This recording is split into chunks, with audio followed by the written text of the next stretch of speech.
Next up, we have Ron Zimmerman, industrial broker with Cushman Wakefield Picor. Ron has over 30 years of experience in commercial real estate. Most recently, Ron was with Grubb & Ellis, and previously with Bourne Partners. I like to share what I'm doing in my business, and then if you have questions, I'll take them. This year, 2014's been off. It started off fairly well, and then by April, for me at least, it tapered off.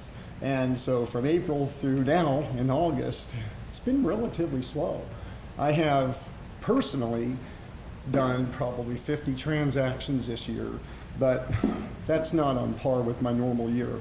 I would say normally it'd be about 80 to 90 by this time of the year. What I am seeing in the market is stability in lease rates for certain types of product. Multi-tenant, smaller units are actually increasing in lease rates. Incrementally, I would say a year ago, I might be at 55 cents, and today I'm at 65 cents, which is great for the landlord. Tenants are paying the rent, and I am seeing more tenants coming in from the Phoenix market, and I'm seeing more tenants coming in from out of state, but not as many as I'd like, or all of us would like if we have multi-tenant properties. As far as mid-size, 5,000, 10,000 square foot buildings, I've done a number of leases this year, and fortunately for me, they've all been with companies from out of the state, and they've done longer term deals, 5, 6, 7, 10 years. And I've done 6 or 7 of those this year. So I've been pretty happy with that.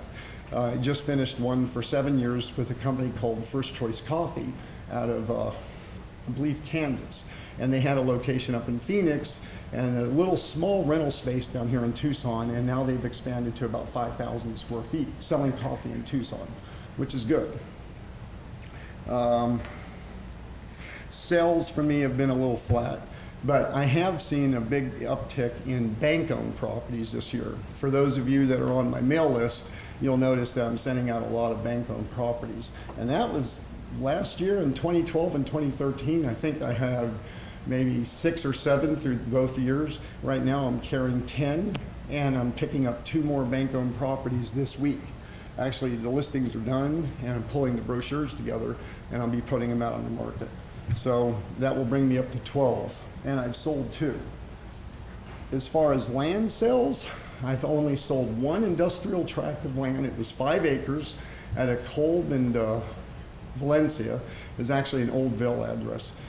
40 cents a square foot. 5 acres. 40 cents a square foot, zone CI2, heavy industrial, or actually they renamed it, but it's heavy industrial Pima County. That's not a good sign. Last year I sold a 3-acre parcel on Highway Drive for about 50 cents a square foot, and that's actually under development right now. Anyways, the gentleman is building his building right now, so I'm happy for him. He got a great deal at a great price, and that was heavy industrial land. But land is not moving, and speculative development in industrial is not going to occur for a while.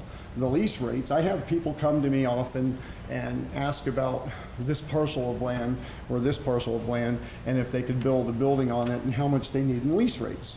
And for industrial, to pencil it all out, they're going to need $15 a square foot triple net to make it work. And the economics just aren't there because tenants aren't going to pay those lease rates. I've been working with Southgate Business Park now for about 4 years. That's Mr. Hogues over at Alho and I-10, and Keno, Alho and I-10. And we started off with 18 units, and he held pretty firm. He says, I want $85 a square foot. Well, I've done my job. I've literally sold virtually all of them. I have 1 left, and I got $85 a square foot. But it took since 2007 to get the job done. All right? So all the tenants that are in there, or actually buyers and tenants now, are pretty high-end people, pretty high-end companies. 50% of them have come from Phoenix area, and then the rest are locals that wanted to have a higher image. But that's rare.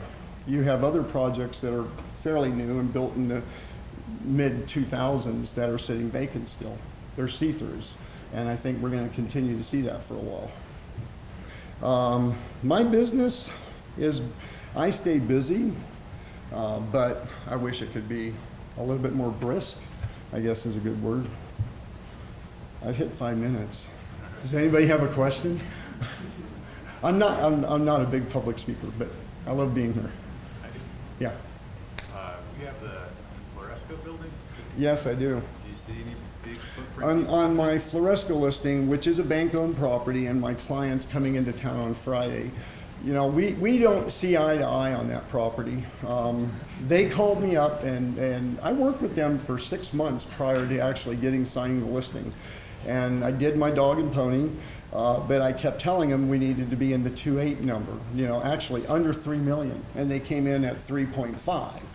So I've had the listing 4 months, and in that 4-month period, I've had 3 investment groups come and look at it. But each of them haven't made an offer yet, but each of them would come in probably at about $2 million. No users? I have not had one user look at that property yet, not one. And that's the challenge we have with our large property. And that's 80,000 square foot of building. And we have quite a few of those around town. So what I'm looking for is an investor that's willing to hire me after I sell it to them, and then I'll go find him a tenant.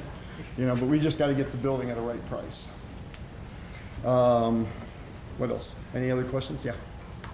As far as new construction, what's the ratio between owner, user versus? Right now, it's mostly owner-user doing any development. I have not heard of or seen any speculative industrial development going on. Clearly the dominant Yeah. side of the equation.